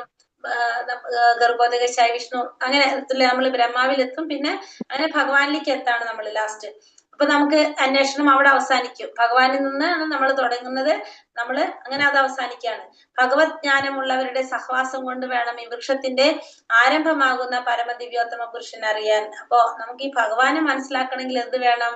ഭഗവത് ജ്ഞാനമുള്ളവരുടെ, ഭഗവാനെ കുറിച്ച് ശരിയായ ജ്ഞാനം നേടിയവരുടെ സഹവാസം കൊണ്ട് വേണം നമ്മൾ എന്ത് ചെയ്യാൻ? ഈ വൃക്ഷത്തിന്റെ ആരംഭം തുടങ്ങുന്നത് അപ്പൊ ആരിൽ നിന്നാണ്? ഭഗവാനിൽ നിന്നാണ് തുടങ്ങുന്നത്. വൃക്ഷത്തിന്റെ ആരംഭം തുടങ്ങുന്നത് ഭഗവാനിൽ നിന്നാണ്. അപ്പൊ ഭഗവാനെ കുറിച്ച് മനസ്സിലാക്കാനായിട്ട് നമ്മൾ എന്ത് വേണം? ഈ ഭഗവത് ജ്ഞാനമുള്ളവരുടെ സഹവാസം കൊണ്ട് വേണം ആ വൃക്ഷത്തിന്റെ ആരംഭമാകുന്ന ഭഗവാനെ കുറിച്ച് അറിയാനായിട്ട്. അതറിഞ്ഞ ഒരാൾക്ക് ഈ മായികമായ നിഴലിനോട് ആസക്തി ഉണ്ടാവില്ല. അപ്പൊ ആ വൃക്ഷത്തെ കുറിച്ച്, ആരംഭത്തെ കുറിച്ച് മനസ്സിലാക്കി കഴിഞ്ഞാൽ പിന്നെ അവർക്ക് എന്തുണ്ടാവില്ല? ഈ മായികമായ നിഴലിനോട് ഒരിക്കലും ആസക്തി ഉണ്ടാവില്ല. അങ്ങനെ ജ്ഞാനം കൊണ്ട് ഈ മായാവൃക്ഷത്തോടുള്ള ബന്ധനം മറുത്ത് യഥാർത്ഥ വൃക്ഷത്തിൽ സ്ഥിതി ചെയ്യാൻ സാധിക്കും. അപ്പൊ നമുക്ക് ആ ജ്ഞാനം നേടിക്കഴിഞ്ഞാൽ നമുക്ക് എന്തിനോടുള്ള ബന്ധനം മറക്കാം? ഈ മായാവൃക്ഷത്തോടുള്ള ബന്ധനം മറുത്ത് യഥാർത്ഥ വൃക്ഷത്തിൽ സ്ഥിതി ചെയ്യാനായിട്ട് നമുക്ക് സാധിക്കും. അപ്പൊ ഇവിടെ നമ്മളിപ്പോ ഇതുവരെ നമ്മൾ എന്താ പറഞ്ഞത്? നമ്മൾ ഈ ഭൗതിക ലോകത്തിലെ ഭൗതിക ഫലോദിഷ്ട കർമ്മങ്ങളാണ് കുറിച്ചാണ് നമ്മളിവിടെ പറഞ്ഞത്. അപ്പൊ ഇത് ഒരിക്കലും നാശമില്ല. അത് അറിയാൽ വൃക്ഷത്തിനെ എന്തിനോടാണ് താരതമ്യപ്പെടുത്തിയത്? ഫലോദിഷ്ട കർമ്മങ്ങളോടാ പറയുന്നത് അല്ലെ? അപ്പൊ അതിനൊരിക്കലും നമുക്ക് നാശം ഉണ്ടാവില്ല. അത് ഒരു ശാഖയിൽ നിന്ന് അടുത്ത ശാഖയിലേക്ക് ഇങ്ങനെ മാറിക്കൊണ്ടേയിരിക്കും. നമ്മൾ ഇങ്ങനെ ഫലം ആഗ്രഹിച്ചുകൊണ്ട് കർമ്മം ചെയ്തുകൊണ്ടേയിരിക്കും. അപ്പൊ അതിന് നമുക്ക് എന്ത് ചെയ്യണം എന്നാ പറഞ്ഞത്? വിരക്തിയാകുന്ന ആയുധം കൊണ്ട് ഛേദിച്ച് കളയണം എന്നാ പറഞ്ഞത്. വിരക്തിയാകുന്ന ആയുധം കൊണ്ട് ഛേദിച്ച് കളയണം. ആ വിരക്തിയാകുന്ന ആയുധം കൊണ്ട് ഛേദിക്കണമെങ്കിൽ നമുക്ക് എന്ത് വേണം? ഭഗവാനോട് ആസക്തി ഉണ്ടാവണം. ഭഗവാനോട് ആസക്തി ഉണ്ടാവുമ്പോഴാണ് ഈ ഫലോദിഷ്ട കർമ്മങ്ങളോട് നമുക്ക് എന്തുണ്ടാവുന്നത്? വിരക്തി ഉണ്ടാകുന്നത്. അതിനുശേഷം എവിടെ ചെന്നാലാണ് നമുക്ക് തിരിച്ചു വരേണ്ടത്? ആ പരമപദം പോകാനായിട്ട് നമ്മൾ ശ്രമിക്കണം. അപ്പൊ അങ്ങനെ നമുക്ക് എന്തറിയാൻ സാധിക്കും? ഭഗവാനെ കുറിച്ച് മനസ്സിലാക്കാനായിട്ട് സാധിക്കും. ആ ഭഗവാനെ കുറിച്ച് മനസ്സിലാക്കണമെങ്കിൽ നമുക്ക് എന്ത് വേണം? ഭഗവത് ജ്ഞാനമുള്ള ഒരാളുടെ സഹവാസം വേണം. ഭഗവാനെ കുറിച്ച് അറിഞ്ഞ് ആ ജ്ഞാനം നേടിയ ഒരാളുടെ സഹവാസത്തോടെ ആയിരിക്കണം നമുക്ക് എന്തറിയേണ്ടത്? ആ വൃക്ഷത്തിന്റെ ആരംഭം, അതായത് ഭഗവാനെ കുറിച്ച് മനസ്സിലാക്കേണ്ടത്. കാരണം നമ്മുടെ ആരംഭം എവിടെയാണെന്ന് നോക്കിപ്പോയി കഴിഞ്ഞാൽ നമ്മൾ എവിടേക്കാണ് എത്തുന്നത്? ഭഗവാനിലേക്കാണ് നമുക്ക് എത്താനായിട്ട് സാധിക്കുന്നത്. അപ്പൊ നമുക്ക് ആ ജ്ഞാനത്തെ മനസ്സിലാക്കി കഴിഞ്ഞ യഥാർത്ഥ ജ്ഞാനം നമുക്ക് നേടിക്കഴിഞ്ഞാൽ നമുക്ക് പിന്നെന്ത് വേണ്ട? ആ മായാവൃക്ഷത്തിന്റെ ബന്ധനം നമുക്ക് അറുക്കാനായിട്ടും യഥാർത്ഥ വൃക്ഷത്തിൽ സ്ഥിതി ചെയ്യാനായിട്ടും നമുക്ക് സാധിക്കും. ഇപ്പൊ അടുത്തതിൽ പറയുന്നത് നിർമാനമോഹം ചിരസംഗദോഷ അധ്യാത്മ നിത്യ വിനിവൃത്ത കാമഹ ദ്വന്ദ്വിമുക്ത സുഖ ദുഃഖ സംചേർ ഗച്ഛന്ത്യ മൂഢപദമവ്യയന്തത്. മിഥ്യാഭിമാനം, മായാമോഹം, ദുസംസർഗം എന്നീ ദോഷങ്ങൾ ഒഴിഞ്ഞ് ഭൗതിക തൃഷ്ണയിൽ പെടാതെ സനാതന തത്വത്തെ അറിഞ്ഞ് ദുഃഖാദികളായ ദ്വന്ദ്ങ്ങളിൽ നിന്ന് മോചിതരായി വിഭ്രാന്തരാകാതെ പരമപുരുഷന് സ്വയം സമർപ്പിക്കുന്നത് എങ്ങനെയെന്ന് അറിയുന്നവർ പരമമായ ശാശ്വത സാമ്രാജ്യം പ്രാപിക്കും. അപ്പൊ ഇവിടെ എന്താ പറയണത്? മിഥ്യാഭിമാനം, നമുക്ക് ഇല്ലാത്ത ഒന്നിനെ കുറിച്ച് നമ്മൾ ചിന്തിക്കുക. പിന്നെന്താണ് പറയണത്? മായാമോഹം, ദുസംസർഗം, എല്ലാവരും നമ്മളെ ബഹുമാനിക്കണം, നമ്മൾ ആദരിക്കണം എന്ന് ചിന്തിക്കുക. ദുസംസർഗം, ഭക്തന്മാരല്ലാത്തവരുമായിട്ടുള്ള കൂട്ടുകെട്ട്. ഈ ദോഷങ്ങളെല്ലാം ഒഴിഞ്ഞ് ഭൗതിക തൃഷ്ണയിൽ പെടാതെ, ഭൗതികമായിട്ടുള്ള ആഗ്രഹങ്ങളിൽ ഒന്നും പെടാതെ സനാതനമായ തത്വത്തെ അറിഞ്ഞ് സുഖ ദുഃഖാദികളായ ദ്വന്ദ്ങ്ങളിൽ നിന്ന് മോചിതരായി വിഭ്രാന്തരാകാതെ പരമപുരുഷന് സ്വയം സമർപ്പിക്കുന്നത് എങ്ങനെയെന്ന് അറിയാവുന്നവർക്ക് എന്ത് സാധിക്കും? പരമമായിട്ടുള്ള ആ ശാശ്വതമായ സാമ്രാജ്യം പ്രാപിക്കാനായിട്ട് സാധിക്കും. അപ്പൊ ഇതുവരെ നമുക്കിപ്പോ പറഞ്ഞത് എന്താണ്? പരമമായ ശാശ്വതമായിട്ടുള്ള സാമ്രാജ്യം പ്രാപിക്കാനുള്ള വഴികൾ, അതായത് ഈ ഭൗതികമായ ക്ലേശങ്ങളിൽ നിന്ന് മോചനം നേടേണ്ട കാര്യങ്ങളെ കുറിച്ചാണ് ഇവിടെ പറഞ്ഞത്. ഇനി ഭഗവാൻ 6 മുതലുള്ള ശ്ലോകത്തില് പുരുഷോത്തമനെ കുറിച്ചാണ് പറയാനായിട്ട് പോകുന്നത്. ഇവിടെ വിരക്തിയാകുന്ന ആയുധം കൊണ്ട് ഛേദിച്ച് കളയണം എന്നാണ് നമ്മൾ പറഞ്ഞത് അല്ലെ? അതുവരെ നമ്മളോട് പറഞ്ഞത് അതാണ്. ഇനി ഭഗവാനെ കുറിച്ച് പറയാണ്. ന തത്ഭാസയതോ സൂര്യോ ന ശശോ ന പാവകഃ യദ്ഗത്വാ ന നിവർത്തന്തെ തഥാ മാ പരമം മമ. പരമമായ എന്റെ ആവാസ സ്ഥാനത്ത് സൂര്യചന്ദ്രന്മാരോ അഗ്നിയോ വൈദ്യുതിയോ വെളിച്ചം വീശുന്നില്ല. അവിടെ ചെന്നെത്തിയവർ ഒരിക്കലും ഭൗതിക ലോകത്തിലേക്ക് തിരിച്ചു വരില്ല. അപ്പൊ പരമമായിട്ടുള്ള എന്റെ ആവാസ സ്ഥാനത്ത് എങ്ങനെയാണ്? സൂര്യനോ ചന്ദ്രനോ അഗ്നിയോ വൈദ്യുതിയോ ഒന്നും വെളിച്ചം വീശുന്നില്ല. അവിടെ ഒരിക്കൽ ചെന്നെത്തി കഴിഞ്ഞാല് ആ ഭൗതിക ലോകത്തിലേക്ക് അവര് തിരിച്ചു വരുന്നില്ല. അപ്പൊ ഭഗവാന്റെ ലോകം നമ്മൾ നേരത്തെ പറഞ്ഞു അല്ലെ? എന്താണത്? ചിന്താമണി ധാം എന്ന് പറഞ്ഞു. വേദാന്തികൾ അഭ്യം എന്ന് പറയുന്നതും മറ്റുള്ള എല്ലാവരുടെയും പ്രാപ്യസ്ഥാനം എന്നറിയപ്പെടുന്നതും. അപ്പൊ ആ ഭഗവാന്റെ ആവാസ സ്ഥാനത്ത് സൂര്യനോ ചന്ദ്രനോ അഗ്നിയോ വൈദ്യുതി ഒന്നും വെളിച്ചം വീശുന്നില്ല. അവിടെ ചെന്നെത്തി കഴിഞ്ഞാൽ ഒരിക്കലും നമുക്ക് എന്ത് വരില്ല? ഈ ഭൗതിക ലോകത്തിലേക്ക് വീണ്ടും തിരിച്ചു വരേണ്ടതായിട്ട് വരുന്നുമില്ല. അപ്പൊ ഭഗവാന്റെ എല്ലാ ലോകങ്ങളും എങ്ങനെയാണ്? സ്വയം പ്രകാശിതങ്ങളാണ്. കാരണം ഭഗവാന്റെ ശരീരത്തിൽ നിന്ന് വരുന്ന ആ ബ്രഹ്മജ്യോതിയാണ് എന്ത് നൽകുന്നത്? അവിടെയൊക്കെ പ്രകാശം വരുന്നത്. പരവ്യോമത്തില് എല്ലാ സ്വയം പ്രകാശിക്കാണ് എല്ലാ ഗ്രഹങ്ങളും. കാരണം വെച്ചിട്ടുണ്ടെങ്കിൽ വൈകുണ്ഠ ലോകങ്ങളിൽ ഭഗവാന്റെ തന്നെ ആ ശരീരത്തിൽ നിന്ന് വരുന്ന പ്രകാശം, ഭഗവാന്റെ പ്രകാശം, ആ ബ്രഹ്മജ്യോതിയാണ് അവിടെയൊക്കെ പ്രകാശം നൽകുന്നത്. അപ്പൊ അവിടെ എന്തിന്റെ ആവശ്യമില്ല, ഇവരുടെ ഒന്നും പ്രകാശത്തിന്റെ ആവശ്യമില്ല എന്ന് മനസ്സിലാക്കാം. നമ്മൾ പഠിച്ചു തന്നിട്ട് മാമേ വംശോ ജീവലോകേ ജീവഭൂതാ സനാതനഃ മനഃഷ്ടാനിന്ദ്രിയാണി പ്രകൃതിസ്ഥാനി കർഷതി. എന്റെ ശാശ്വത അംശങ്ങളാണ് ഈ ലോകത്തുള്ള സകല ബദ്ധരായ സകല ജീവസത്തകളും ബദ്ധമായ ജീവിതം നയിക്കുന്നതിനാൽ മനസ്സുൾപ്പെടെയുള്ള 6 ഇന്ദ്രിയങ്ങൾ ഉപയോഗിച്ച് അവർ കഠിനാധ്വാനം ചെയ്യുന്നു. അപ്പൊ ഭഗവാന്റെ ശാശ്വത അംശങ്ങളാണ് എന്ത്, ഈ ജീവാത്മാക്കളെല്ലാം തന്നെ ഭഗവാന്റെ ശാശ്വത അംശങ്ങളാണ്. ബദ്ധമായിട്ടുള്ള ജീവിതം നയിക്കുന്നത് കൊണ്ട് തന്നെ മനസ്സുൾപ്പെടെയുള്ള 6 ഇന്ദ്രിയങ്ങൾ ഉപയോഗിച്ച് കഠിനാധ്വാനം ചെയ്തുകൊണ്ടിരിക്കുകയാണ്. ബന്ധനത്തിലാണ് ഇവിടെ. അപ്പൊ അതുകൊണ്ട് കഠിനാധ്വാനം ചെയ്തുകൊണ്ടിരിക്കുകയാണ് എന്ത്, എല്ലാ ജീവാത്മാക്കളും. ഭഗവാന്റെ ശാശ്വത അംശങ്ങളാണ് ആര്, എല്ലാ ജീവാത്മാക്കളും ഭഗവാന്റെ അംശമാണ്, ഭഗവാന്റെ ശാശ്വത അംശമാണ്. ഭഗവാനും ജീവാത്മാക്കളും തമ്മിൽ ഗുണത്തില് ഒരുപോലെയാണ് എപ്പോഴും. ഭഗവാനും ജീവാത്മാക്കളും ഗുണത്തില്, ഭഗവാന്റെ അംശമാണ് എല്ലാ ജീവാത്മാക്കളും, ഗുണത്തില് ഭഗവാന് തുല്യരാണ്, അളവിലാണ് വ്യത്യാസം. അതായത് ഇപ്പോ നമ്മളൊരു കടലിലെ വെള്ളത്തിനെ നമുക്ക് താരതമ്യം ചെയ്യാം. കടലിലെ വെള്ളം ഭഗവാനാണെങ്കിൽ ആ വെള്ളത്തിൽ നിന്ന് ഒരു തുള്ളി നമ്മൾ മാറ്റിക്കഴിഞ്ഞാൽ, ആ തുള്ളി എടുത്ത് മാറ്റിക്കഴിഞ്ഞാൽ ആ കടലിലെ അത് ജീവാത്മാക്കളാണെങ്കിൽ ആ ജീവാത്മാക്കൾ ആ തുള്ളി വെള്ളത്തിനും ഉപ്പുരസം ഉണ്ടാവും, കടലിലെ വെള്ളത്തിനും ഉപ്പുരസം ഉണ്ടാവും. ഗുണത്തിൽ അത് രണ്ടും എങ്ങനെയാണ്, ഒരേപോലെയാണ്. ആ കടലിലെ വെള്ളത്തിന്റെ അതേ ഗുണങ്ങൾ തന്നെ ആ എടുത്തു മാറ്റിയ ഒരു തുള്ളിയിൽ നമുക്ക് കിട്ടും. പക്ഷെ അളവിലാണെങ്കിലോ കടലിലെ അളവും ആ തുള്ളിയുടെ അളവും തമ്മിൽ വ്യത്യാസമുണ്ട്. അതേപോലെയാണ് ജീവാത്മാക്കളും ഭഗവാനും അതേപോലെയാണ്. കടൽ വെള്ളത്തിന്റെ പോലെ, കടലിലെ വെള്ളം ഭഗവാനാണെങ്കിൽ അതിന് മാറ്റി വെക്കുന്ന ഒരു തുള്ളി അല്ലെങ്കിൽ ഒരു ബക്കറ്റ് വെള്ളമാണെങ്കിൽ ആ വെള്ളത്തിന്റെ രണ്ടിന്റെയും അളവിൽ വ്യത്യാസമാണ്, പക്ഷെ ഗുണത്തിൽ ഒരുപോലെ ആയിരിക്കും. ആ വെള്ളത്തിന് രണ്ടിനും ഗുണങ്ങളും അതേ ഗുണമായിരിക്കും. അതേപോലെയാണ്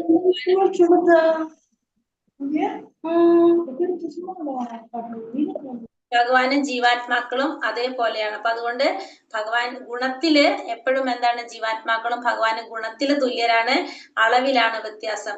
ഭഗവാനിൽ നിന്ന് വേർതിട്ട് കഴിഞ്ഞാൽ ഈ ജീവാത്മാക്ക് പിന്നെന്തില്ല, അപ്പോഴാണ് അവർക്ക് എന്ത് സംഭവിക്കുന്നത്, അവർ മായയിൽ അകപ്പെടുന്നതും അവർക്കെല്ലാം മറന്നു പോകുന്നത്.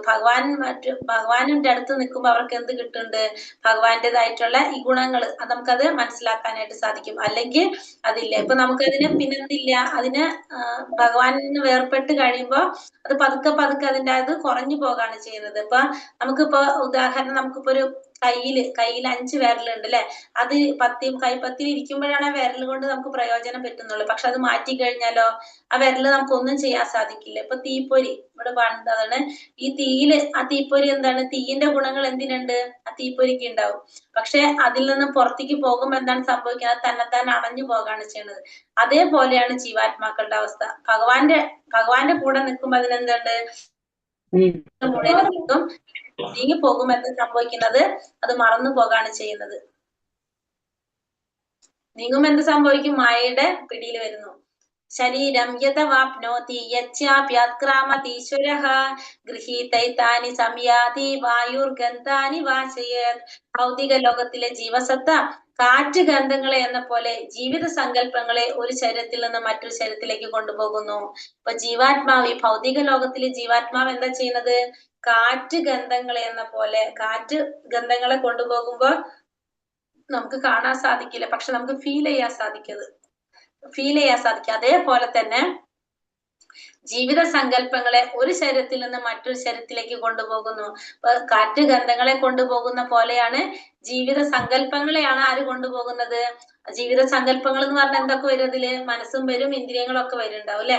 ഈ ജീവിത സങ്കല്പങ്ങളെ ഒരു ശരീരത്തിൽ നിന്ന് മറ്റൊരു ശരീരത്തിലേക്ക് കൊണ്ടുപോകുന്നു. അങ്ങനെ ഒരു തരത്തിലുള്ള ശരീരം ഉപേക്ഷിച്ച് മറ്റൊരു തരത്തിലുള്ള ശരീരം സ്വീകരിക്കുന്നു. ഇപ്പൊ ഭൗതിക ലോകത്തില് ഈ ജീവാത്മാവ്, അതായത് ഒരു ശരീരം ഉപയോഗിക്കാൻ പറ്റാതെ വരുമ്പോ ആ ജീവാത്മാവ് അടുത്ത ശരീരത്തിലേക്ക് പോകുന്നു.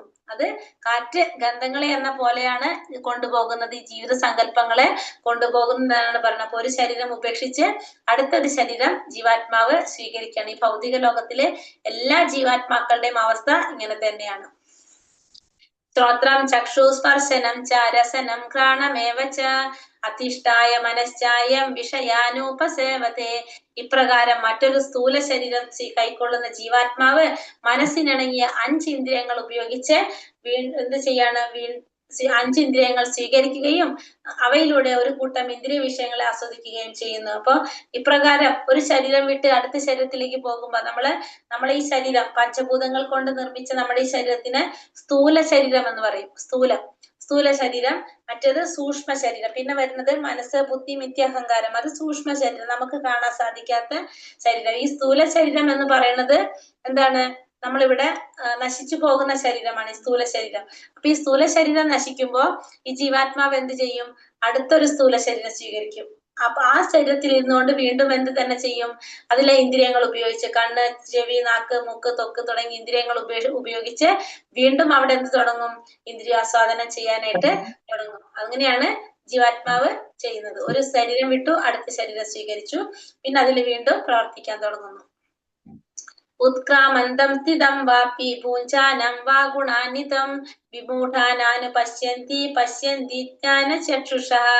ജീവാത്മാവ് എങ്ങനെ ഈ ശരീരം വിട്ടുപോകുന്നുവെന്നോ ഗുണങ്ങളുടെ ആകർഷണത്തിന് വഴിപ്പെട്ട് ഏതുതരം ശരീരത്തെയാണ് സ്വീകരിച്ച് അനുഭവിക്കുന്നതെന്നോ മൂഢന്മാർക്കറിയാൻ വയ്യ.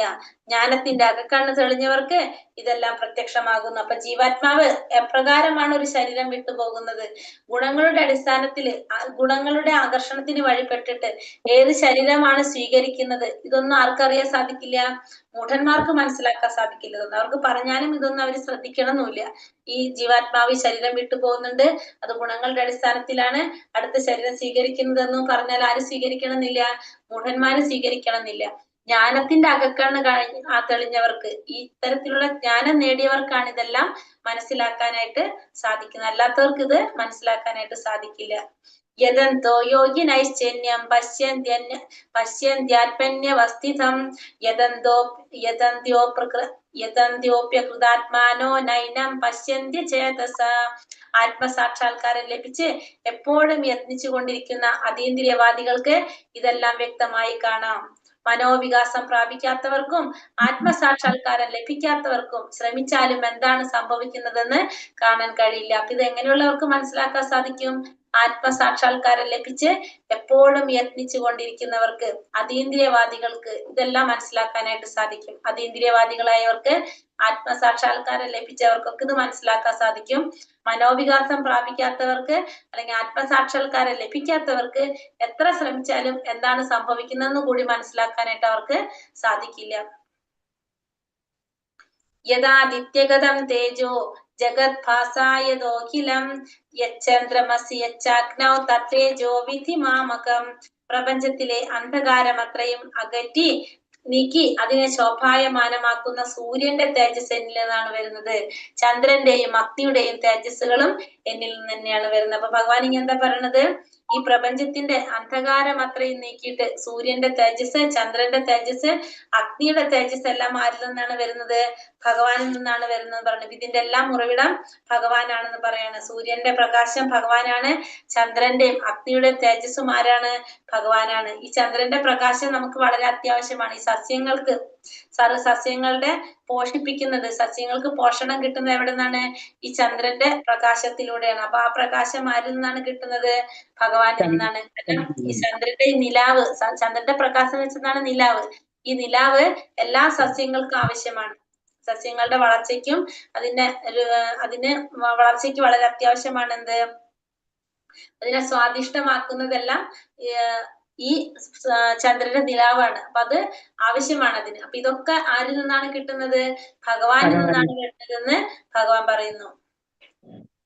പിന്നെന്താ പറയണത്? ഗാമ വിശ്വച്ച ഭൂതാനി ധാരയാമ്യാഹമോജസ ഉഷ്ണാമി ചൗഷതി സർവ സോമോ ഭൂതാരസാത്മകഃ. ഞാൻ ഓരോ ഗ്രഹത്തിലും ഉൾപുകി അവയെ എന്റെ ശക്തി കൊണ്ട് ഭ്രമണപഥത്തിൽ നിലനിർത്തുന്നു.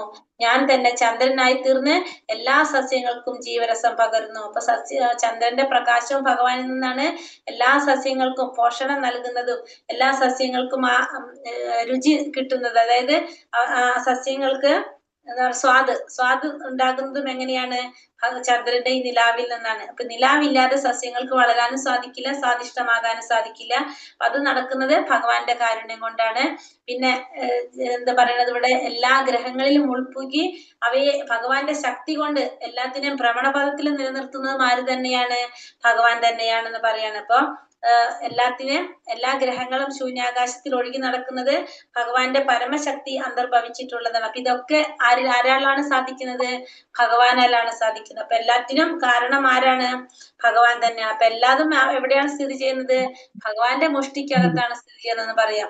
സർവ്വചരാചരങ്ങളും സ്വസ്ഥാനങ്ങളിൽ സ്ഥിതി ചെയ്യുന്നത് ഭഗവാന്റെ ശക്തി കൊണ്ടും പ്രഭാവം കൊണ്ടാണ്. അപ്പൊ ഓരോരുത്തരും ഓരോ സ്ഥാനത്തിൽ സ്വന്തം സ്ഥാനങ്ങളിൽ നിലനിൽക്കുന്നതും സ്ഥിതി ചെയ്യുന്നതും ഭഗവാന്റെ കാരുണ്യം കൊണ്ട് തന്നെയാണ്, ഭഗവാന്റെ ശക്തി കൊണ്ടും പ്രഭാവം കൊണ്ടാണെന്ന് ഭഗവാനോട് പറയാണ്. ഇനി അടുത്തതിൽ എന്താ പറയണത്? അഹം വൈശാനരോ ഭൂത്വ പ്രാണിനാം ദേഹമാശ്രിതഃ പ്രാണാപാന സമായുക്ത പചാമന്യം ചതുർവിധം. സകല ജീവികളിലുള്ള ദഹനാഗ്നിയാണ് ഞാൻ. ഇനി ഭഗവാൻ പറയാണ്, എല്ലാ ജീവികളിലെയും ദഹനാഗ്നി ആരാണ്? ഞാനാണ്. ഉൾക്കൊള്ളുന്നതും പുറന്തള്ളുന്നതുമായ പ്രാണവായുവിനോട് ചേർന്ന് 4 വിധത്തിലുള്ള ആഹാരങ്ങളെ ഞാൻ ദഹിപ്പിക്കുന്നു. അപ്പൊ നമ്മള് ഭക്ഷണം കഴിക്കുന്നത് ദഹിപ്പിക്കുന്നതും ആര് തന്നെയാണ്? ഭഗവാൻ തന്നെയാണ്. അപ്പൊ നമുക്ക് കഴിക്കാനുള്ള ഭക്ഷണം എവിടെന്നാ കിട്ടുന്നത്? ഈ പ്രകൃതിയിൽ നിന്ന്. അത് ഉണ്ടാക്കുന്ന ആരാണ്? ഭഗവാനാണ്. ഇനി അതിനുശേഷം അത് പാകം ചെയ്യാനായിട്ട് നമുക്ക് എന്ത് വേണം? ഊർജം വേണം. അഗ്നി രൂപത്തിലും ആര് തന്നെയാണ്? അതും ഭഗവാൻ തന്നെയാണ്. അതിനുശേഷം നമ്മൾ കഴിച്ചു കഴിഞ്ഞാൽ അത് ദഹിപ്പിക്കുന്നത് ആര് തന്നെയാണ്? ഭഗവാൻ തന്നെയാണ്. വല്ല റോളുണ്ടോ? എല്ലാതും ആര് തന്നെ ചെയ്യുന്നത്? ഭഗവാൻ തന്നെയാണ്. അപ്പോൾ നമ്മുടെ ദഹനാഗ്നി ആയിട്ടിരിക്കുന്നതും ആരാണ്? ഭഗവാനാണ്. വൈശ്വാനർ എന്ന പേരില് ദഹനാഗ്നിയായിട്ടും ഭഗവാൻ ഉണ്ട്. അങ്ങനെ സകല ജീവികളിലുമുള്ള ദഹനാഗ്നിയും ആര് തന്നെ?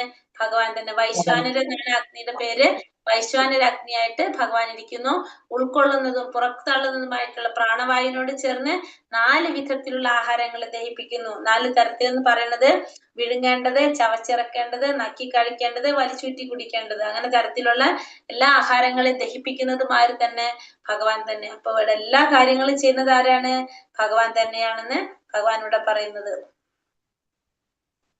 സർവസ്യ ചാഹം ഹൃദി സന്നിവിഷ്ടോ മത്തസ്മൃതി ജ്ഞാനമപോഹനം ച വേദൈശ്ച സർവൈരഹമേവ വേദ്യോ വേദാന്ത കൃദ്വേദ വിദേഹശാഖം. സർവ്വജീവികളുടെയും ഹൃദയത്തിൽ ഞാൻ വാഴുന്നു. അപ്പൊ എല്ലാവരുടെ ഹൃദയത്തിലും ആരുണ്ട്? ഭഗവാനുണ്ട്. സ്മരണ, ഓർമ്മ ഭഗവാനാണ്. ജ്ഞാനം, അറിവ് ഭഗവാനാണ്. മറവി ഭഗവാനാണ്. എല്ലാം ഭഗവാനിൽ നിന്നാണ് ഉളവായത്. സ്മരണയും ജ്ഞാനവും മറവിയും എല്ലാം ഭഗവാനിൽ നിന്നാണ് ഉളവാകുന്നത്. എല്ലാ വേദങ്ങളിലൂടെയും അറിയേണ്ടത് ആരെ കുറിച്ചാണ്? ഭഗവാനെ കുറിച്ച്. വേദാന്തം ഉണ്ടാക്കിയത് ആരാണ്? ഭഗവാനാണ്. വേദങ്ങൾ അറിയുന്നതും ആരാണ്? അതും ഭഗവാനാണ്. അപ്പൊ എല്ലാത്തിന്റെയും ആര് തന്നെയാണ്? ഭഗവാൻ തന്നെ. അപ്പൊ വേദങ്ങൾ ഉണ്ടാക്കിയതും വേദങ്ങളിലൂടെ അറിയേണ്ടതും വേദങ്ങൾ അറിയുന്നതും എല്ലാം ആര് തന്നെ? ഭഗവാൻ തന്നെയാണ്. ഭഗവാൻ സ്മരണയായിട്ട് ഉള്ളതും ജ്ഞാനമായിട്ട് നിലനിൽക്കുന്നതും മറവിയും ആര് തന്നെയാണ്? ഭഗവാൻ തന്നെ. നമുക്ക് ഈ മറവി തന്നിരിക്കുന്നതും ആര് തന്നെയാണ്? അപ്പോ ഭഗവാൻ തന്നെയാണ്. അപ്പൊ എല്ലാതും ഭഗവാൻ തന്നെയാണ്. നമ്മളുടെ ഓർമ്മയും ജ്ഞാനവും മറവിയും എല്ലാം ആര് തന്നെയാണ്? ഭഗവാൻ തന്നെയാണെന്ന് ഭഗവാനോട് പറയുന്നു. ഇനി ഭഗവാനെ കുറിച്ച് ഇവിടെ എന്താ ഭഗവാൻ പറയുന്നത്? ദ്വാവിമൗ പുരുഷൗ ലോകേ ക്ഷരാക്ഷര ഏവച ക്ഷര സർവാണി ഭൂതാനി കുടസ്ഥോക്ഷര ഉച്യതേ. പുരുഷന്മാർ 2 തരം. 2 തരത്തിലാണ് പുരുഷന്മാർ. ഒന്ന് തെറ്റ് പറ്റുന്ന പുരുഷന്മാര്, 2 തെറ്റ് പറ്റാത്തവര്. ഭൗതിക ലോകത്തിലെ ജീവാത്മാക്കൾ എങ്ങനെയാണ്? തെറ്റ് പറ്റുന്നവരാണ്. ആധ്യാത്മിക ലോകത്തിലുള്ള ജീവാത്മാക്കള് തെറ്റ് പറ്റാത്തവരാണ്. അപ്പൊ 2 തരത്തിൽ പറയുന്നത്, ഒന്ന് തെറ്റ് പറ്റുന്നവരും 2 തെറ്റ് പറ്റാത്തവരും. തെറ്റ് പറ്റുന്നവരെന്ന് പറഞ്ഞാല് തെറ്റ് പറ്റുന്നവരെല്ലാം എവിടെയായിരിക്കും ഉണ്ടാവുക? ഈ ഭൗതിക ലോകത്തിലാണ് ഉണ്ടാവുക. അവര് മുക്താത്മാക്കളാകുമ്പോ അവർക്ക് എവിടേക്ക് കടക്കാം? ആധ്യാത്മിക ലോകത്തിലേക്ക് കടക്കാം. അപ്പൊ അവരെങ്ങനെയായിട്ട് മാറും? തെറ്റ് പറ്റാത്ത ജീവാത്മാക്കളായിട്ട് മാറും. അപ്പൊ 2 തരത്തില് ജീവാത്മാക്കള് തെറ്റ് പറ്റുന്നവരുണ്ട്, തെറ്റ് പറ്റാത്തവരുണ്ട്. ഭൗതിക ലോകത്തിലുള്ളവർക്കെല്ലാം തെറ്റ് പറ്റുന്നവരായിരിക്കും. ആധ്യാത്മിക ലോകത്തിലേക്ക് കടന്നു കഴിഞ്ഞാൽ അവരെങ്ങനെയാണ്? തെറ്റ് പറ്റാത്തവരായിരിക്കും ആ ജീവാത്മാക്കള്. പക്ഷേ എന്താ പറയാ, ദ്വാവിമൗ പുരുഷ ലോകേ ക്ഷരാക്ഷരേവച ക്ഷര സർവാണി ഭൂതാനി കുടസ്ഥോക്ഷര ഉച്യതേ. ഉത്തമ പുരുഷസ്തന്യ പരമാത്മ്യ പരമാത്മേത്യുദാഹൃതഃ യോ ലോകത്രയമാവിശ്യ ബിഭർത്തവ്യേ ഈശ്വരഃ. ഇവരെ കൂടാതെ പരമപുരുഷനായ പരമാത്മാവ് എന്നറിയപ്പെടുന്ന അവ്യയനായ ഭഗവാൻ ഉണ്ട്. അദ്ദേഹം 3 ലോകങ്ങളിലും അന്തർഗതനായി അവയെ പുലർത്തിപ്പോരുന്നു. അപ്പൊ ഇവരെ കൂടാതെ പിന്നെ ആരുണ്ട്? പരമപുരുഷനായ പരമാത്മാവ് എന്നറിയപ്പെടുന്ന അവ്യയനായിട്ടുള്ള ഭഗവാൻ ഉണ്ട്. 3 ലോകങ്ങളിലും അന്തർഗതനായിട്ട് ഇതിനെ പുലർത്തിപ്പോരുന്നത് ആരാണ്? ഭഗവാൻ തന്നെയാണ്. അപ്പോ ഭഗവാൻ പരമദിവ്യോത്തമ പുരുഷനായ ഭഗവാൻ 3 ലോകങ്ങളിലും അന്തർഗതനായിട്ട് ഇവയെ പുലർത്തിപ്പോരുന്നു. ഇപ്പോൾ പരമപുരുഷനായ പരമാത്മാവ് എന്നറിയപ്പെടുന്ന അവ്യയനായ ഭഗവാൻ എല്ലാ ലോകങ്ങളിലും അന്തർഗതനായിട്ട് എല്ലാത്തിനെയും നിലനിർത്തുന്നത് ആരാണ്? നിലനിർത്തുന്നതും പുലർത്തുന്നതും എല്ലാം ഭഗവാൻ തന്നെയാണെന്ന് ഭഗവാൻ ഇവിടെ പറയുന്നു. യസ്മാദക്ഷരമതീതോഹമക്ഷരാദപി ചോത്തമ അദോസ്മി ലോകവേദേച്ച പ്രതിഥ പുരുഷോത്തമ. ഞാൻ ഇന്ദ്രിയാതീതനും ക്ഷരങ്ങൾക്കും അക്ഷരങ്ങൾക്കും അതീതനും സർവശ്രേഷ്ഠനുമായതുകൊണ്ട് ലോകരും വേദങ്ങളും എന്നെ പുരുഷോത്തമൻ എന്ന് പുകഴ്ത്തുന്നു. ഇവിടെ പറയുന്നതാണ് ഭഗവാൻ ക്ഷരങ്ങൾക്കും അക്ഷരങ്ങൾക്കും അതീതനാണ്. ക്ഷരം വെച്ചിട്ടുണ്ടെങ്കിൽ തന്നെ നശിക്കാത്തത്, അക്ഷരം നശിക്കുന്നത് അല്ലെ. ക്ഷരങ്ങൾക്കും അക്ഷരങ്ങൾക്കും അതീതനാണ് ഭഗവാൻ, ഇന്ദ്രിയാതീതനാണ് ഭഗവാൻ, സർവശ്രേഷ്ഠനുമാണ് ഭഗവാൻ. അതുകൊണ്ട് ഭഗവാൻ എല്ലാവരും എന്ത് വിളിക്കും? പുരുഷോത്തമൻ എന്ന് വിളിക്കും. അപ്പൊ എല്ലാവരും വേദങ്ങളും എല്ലാവരും ഭഗവാനെ പുരുഷോത്തമൻ എന്ന് വിളിക്കും. കാരണം ഭഗവാൻ ക്ഷരങ്ങൾക്കും അക്ഷരങ്ങൾക്കും അതീതനാണ്, സർവശ്രേഷ്ഠനാണ്. അതുകൊണ്ട് ഇന്ദ്രിയങ്ങൾക്ക് അതീതനും കൂടി ആയതുകൊണ്ട് ഭഗവാനെ വേദങ്ങളും ലോകരും വേദങ്ങളും എല്ലാം ഭഗവാൻ എങ്ങനെ പറയുന്നു? ഭഗവാനെ പരമദിവ്യോത്തമ പുരുഷൻ പുരുഷോത്തമൻ എന്ന് പറയുന്നു.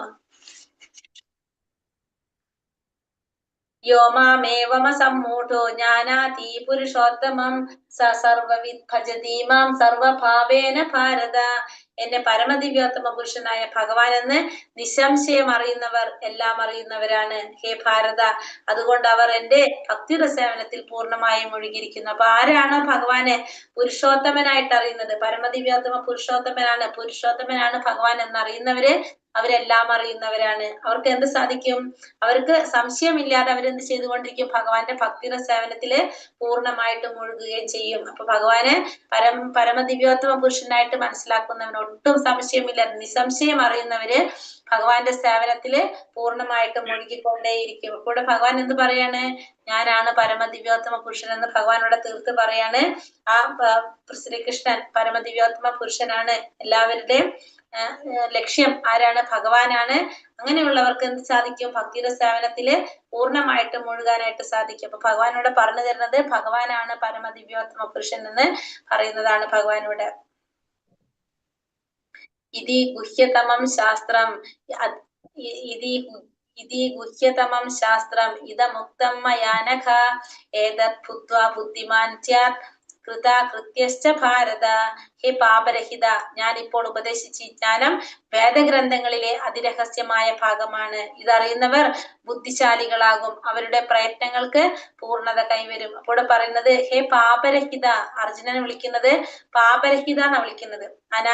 പാപരഹിത അനഘ മയാനഘ. അനഘ എന്ന് വെച്ചാല് പാപരഹിതൻ, പാപരഹിതനായിട്ടുള്ളവൻ.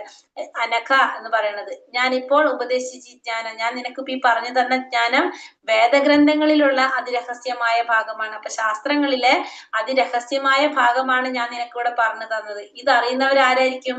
ബുദ്ധിശാലികൾക്കായിരിക്കും ഇതറിയാനായിട്ട് സാധിക്കുന്നത്. മാത്രമല്ല ഇത് അറിഞ്ഞു കഴിഞ്ഞാല് അവരുടെ പ്രയത്നങ്ങൾക്ക് പൂർണ്ണത കൈവരിക്കാനും അവർക്ക് സാധിക്കും. അപ്പൊ ശാസ്ത്രങ്ങളിലുള്ള അതിരഹസ്യമായ ഭാഗമാണ് ഞാനിപ്പോ നിനക്ക് പറഞ്ഞു തരുന്നത്. ഇത് അറിഞ്ഞു കഴിഞ്ഞാൽ അറിയുന്നവര് ബുദ്ധിശാലികളായിരിക്കും, അവരുടെ പ്രയത്നങ്ങൾക്ക് പൂർണ്ണത കൈവരിക്കാനായിട്ട് സാധിക്കുകയും ചെയ്യും എന്നാണ് ഇവിടെ ഭഗവാൻ അർജുനനോട് പറഞ്ഞു കൊടുക്കുന്നത്. അർജുനൻ എങ്ങനെ വിളിക്കുന്ന? മയാനഘ എന്നാണ് ഇവിടെ പറയുന്നത്. പരമപുരുഷന്റെ ഈ തത്വശാസ്ത്രം പഠിച്ചറിഞ്ഞ് ഭഗവത് സേവന നിരതരാകുന്നവർക്ക് ഭൗതിക പ്രകൃതിയുടെ ത്രിഗുണങ്ങളുടെ പാതയിൽ നിന്ന് ഒഴിയാനായിട്ട് സാധിക്കും. അപ്പോ ഭഗവാന്റെ ഈ തത്വശാസ്ത്രം മനസ്സിലാക്കി ഭഗവത് സേവനം ചെയ്തുകൊണ്ടിരിക്കുന്നവർക്ക് എന്ത് സാധിക്കും?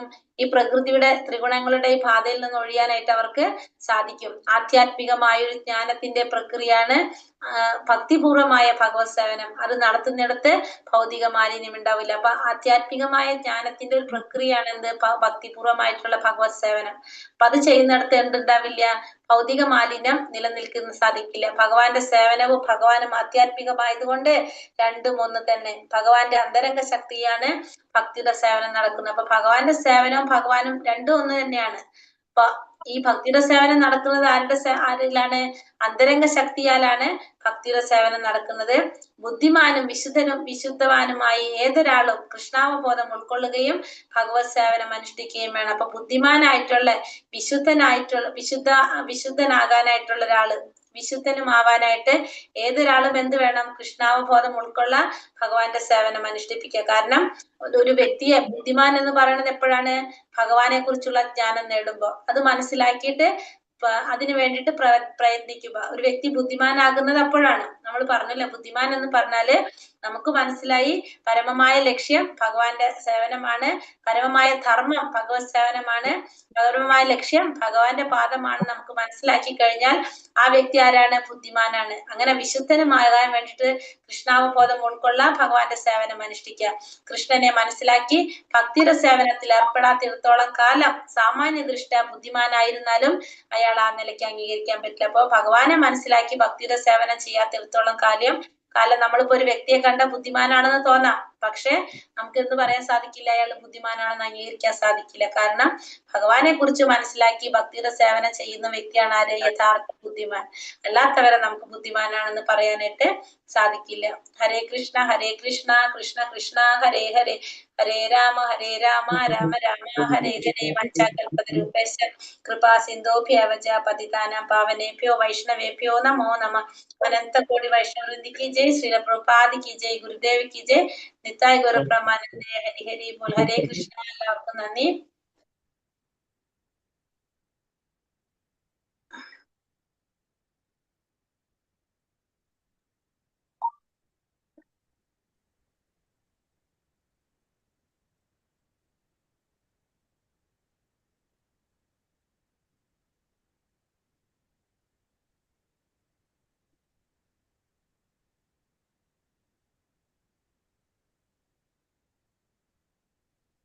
ഹരേ കൃഷ്ണ. അപ്പൊ നമുക്കിനി ക്വസ്റ്റ്യൻ ആൻസർ നോക്കാം അല്ലെ.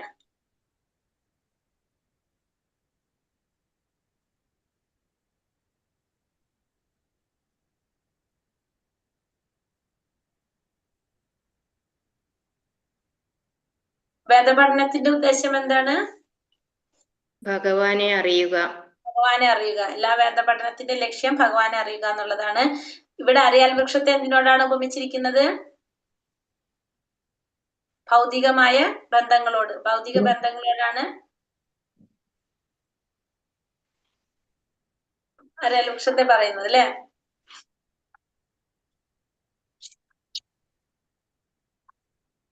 മനസ്സിലായില്ലത്? അറിയാൽ വൃക്ഷത്തെ പറയുന്നത് ഭൗതിക ബന്ധങ്ങളാണ്. ആ വൃക്ഷത്തിന് ഒരിക്കലും എന്ത് സംഭവിക്കുന്നില്ല, അതുകൊണ്ട് നാശം സംഭവിക്കുന്നില്ല. നമുക്ക് ഒന്നിനല്ലെങ്കിൽ ഒന്നിലേക്ക് നമ്മിങ്ങനെ ചെയ്തുകൊണ്ടേയിരിക്കും. അപ്പൊ അതുകൊണ്ട് അത് നാശം സംഭവിക്കില്ല. ഈ വൃക്ഷത്തിന് പോഷണം ലഭിക്കുന്നത് എങ്ങനെയാണ്? ഭൗതിക പ്രകൃതിയുടെ ത്രിഗുണങ്ങളിൽ നിന്ന്. സാധാരണ വൃക്ഷത്തിന് വെള്ളം കൊണ്ട്, ഇതിന് ഭൗതിക പ്രകൃതിയുടെ ത്രിഗുണങ്ങളാലാണ് പോഷണം ലഭിക്കുന്നത്. 5ാമത്തെ ശ്ലോകത്തിൽ ഭഗവാൻ എന്താ പറയുന്നത്? മിഥ്യാഭിമാനം, മായാമോഹം, ദുസ്സംസർഗം എന്നീ ദോഷങ്ങളൊഴിഞ്ഞ് നമുക്ക് അതിനെന്ത് ചെയ്യണം? ദോഷങ്ങളൊഴിഞ്ഞ് ഭൗതിക തൃഷ്ണയിൽ പെടാതെ സനാതന തത്വത്തെ അറിഞ്ഞ് സുഖദുഃഖാദികളായ ദന്തങ്ങളിൽ നിന്ന് മോചിതരായി പരമപുരുഷന് സ്വയം സമർപ്പിക്കുന്നത് എങ്ങനെയാണെന്ന് അറിയുന്നവർക്ക് എന്ത് സാധിക്കും? നമുക്ക് ശാശ്വതമായ സാമ്രാജ്യം പ്രാപിക്കാനായിട്ട് സാധിക്കും. അതായത് നമുക്ക് 3 കാര്യങ്ങളിൽ നമുക്ക് മാറ്റം വരണം. ഒന്ന് മിഥ്യാഭിമാനം, മായാമോഹം, ദുസ്സംസർഗം. മിഥ്യാഭിമാനം എന്ന് വെച്ചിട്ടുണ്ടെങ്കിൽ ഇല്ലാത്ത അഭിമാനം, നമുക്ക് ഇല്ലാത്തതിനെ കുറിച്ച് നമ്മൾ ചിന്തിക്കുക, അതാണ്. 2ാമത്തെ മായാമോഹം, നമ്മൾ മറ്റുള്ളവരെ ബഹുമാനിക്കണം, ആദരിക്കണം എന്നുള്ള ചിന്താഗതി ഉള്ളത്. ദുസ്സംസർഗം, ഭക്തന്മാരല്ലാത്തവരുമായിട്ടുള്ള കൂട്ടുകെട്ട്. ഈ 3 കാര്യങ്ങളിൽ നമുക്ക് മോചനം നേടിയാലാണ് നമുക്ക് എന്ത് സാധിക്കുന്നത്? ശാശ്വതമായിട്ടുള്ള പരമ സാമ്രാജ്യം പ്രാപിക്കാനായിട്ട് സാധിക്കുന്നത്. ജീവാത്മാവിന്റെ വ്യക്തിത്വം വെളിവാക്കുന്ന ശ്ലോകം ഏതാണ്?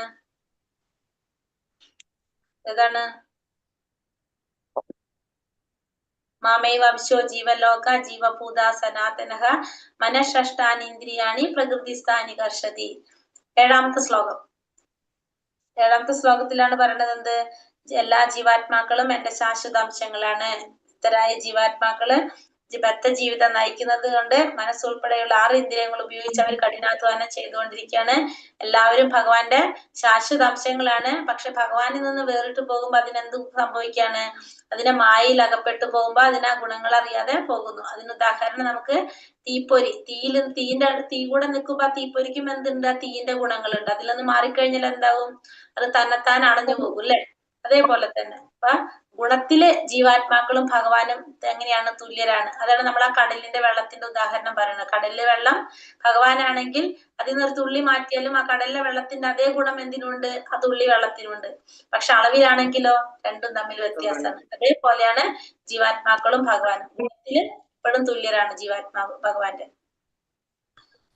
ജീവാത്മാവിന്റെ ദഹനാഗ്നിയായിട്ട് വർത്തിക്കുന്ന അഗ്നി ഏതാണ്? ഭഗവാനാണ്. അഗ്നിയുടെ പേരുണ്ടല്ലോ, വൈശ്വാനരൻ. വൈശ്വാനരാഗ്നി, ജഠരാഗ്നി എന്നും പറയും, വൈശ്വാനരാഗ്നി, വൈശ്വാനര അല്ലെങ്കിൽ ജഠരാഗ്നി എന്ന് പറയും. വൈശ്വാനരാജ്ഞിയാണോ മാഡം? വൈശ്വാനരാജ്ഞി, വൈശ്വാനരൻ അഗ്നി, വൈശ്വാനരൻ അല്ലെങ്കിൽ ജഠരാഗ്നി എന്ന് എഴുതാം. അപ്പൊ നമുക്ക് ഈ ഭക്ഷണം കഴിക്കാനായിട്ടുള്ള ഭൗതിക പ്രകൃതിയിൽ എല്ലാം സൃഷ്ടിക്കുന്നതും ഭഗവാനാണ്. അത് ഉണ്ടാക്കാനായിട്ടുള്ള ഊർജം കിട്ടുന്നതും ഭഗവാനായിട്ട് അഗ്നിയുടെ രൂപത്തിൽ നമുക്ക് അത് കിട്ടുന്നത് ഭഗവാനിൽ നിന്നാണ്. അത് ഉണ്ടാക്കി കഴിഞ്ഞിട്ടുണ്ടെങ്കിൽ അത് നമ്മളെ ദഹിപ്പിക്കുന്നത് ആര് തന്നെയാണ്? ഭഗവാൻ തന്നെയാണ്. നമുക്ക് അതിലപ്പോ എല്ലാം ചെയ്യുന്നത് ആരാണ്? ഭഗവാനാണ്. നമ്മളത് കഴിച്ച് ദഹിച്ചില്ലെങ്കിൽ എന്താ സംഭവിക്കുക? അസുഖങ്ങൾ വന്നുകൊണ്ടിരിക്കില്ല, നമുക്ക് കഴിക്കാനും പറ്റില്ല പിന്നെ. അപ്പൊ എല്ലാതും ആര് തന്നെയാ ചെയ്യുന്നത്? ഭഗവാൻ തന്നെയാണ് ചെയ്യുന്നത്. നമ്മൾ ഇതൊന്നും അറിയുന്നില്ല എന്ന് മാത്രല്ലേ. ഭഗവാനെ പുരുഷോത്തമൻ എന്ന് വാഴ്ത്തുന്നത് എന്തുകൊണ്ടാണ്? ഇന്ദ്രിയാതീതനും ക്ഷരങ്ങൾക്കും അക്ഷരങ്ങൾക്കും അതീതനുമായ വേദങ്ങളും പുരുഷോത്തമൻ എന്ന് വാഴ്ത്തുന്നു. അപ്പൊ ഭഗവാൻ ഇന്ദ്രിയങ്ങൾക്ക് അതീതനാണ്, ക്ഷരങ്ങൾക്കും അക്ഷരങ്ങൾക്കും അതീതനാണ്, സർവശ്രേഷ്ഠനുമായതുകൊണ്ട് ഭഗവാൻ എല്ലാവരും എന്ന് പറയും? പുരുഷോത്തമൻ എന്ന് പറയുന്നു. ഭഗവാനാണ് പുരുഷന്മാരിൽ എല്ലാവരിലും ഉത്തമനായിട്ടുള്ളത്. ആരാണ്? ഭഗവാനാണെന്ന് ഭഗവാൻ പറയാണ് ഇവിടെ. ഹരേ കൃഷ്ണ. പറഞ്ഞതിൽ എന്തെങ്കിലും സംശയങ്ങൾ ഉണ്ടെന്ന് നമ്മൾ പറഞ്ഞതില്?